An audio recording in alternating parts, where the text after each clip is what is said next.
Bukod sa pakikisaya natin sa Kadayawan Festival dito sa Davao City, narito din po ako sa magandang lungsod na ito para sa isa pang espesyal na okasyon. Matagal na po naglilingkod ang GMA Kapuso Foundation dito sa ating mga kababayang Davaoenyo, pero sa gabing ito, opisyal na ilulunsad ang tanggapan ng GMA Kapuso Foundation dito sa Davao. Narito pong kagandahan yan. Direkta nang mahahatiran ng tulong ng GMA Kapuso Foundation ang mga kababayan natin dito sa lugar na ito. Hindi na nila kailangan pumunta pa sa Maynila para dumulog sapagkat meron ng opisina ang GMA Kapuso Foundation dito mismo sa syudad ng Davao.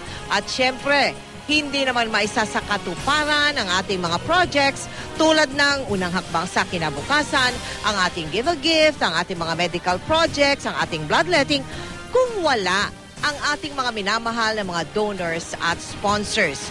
Kaya at the same time, personal ko pong hinihikayat ang mga possible donors, supporters, and partners natin na gustong tumulong sa mga projects na GMA Kapuso Foundation dito sa Davao City.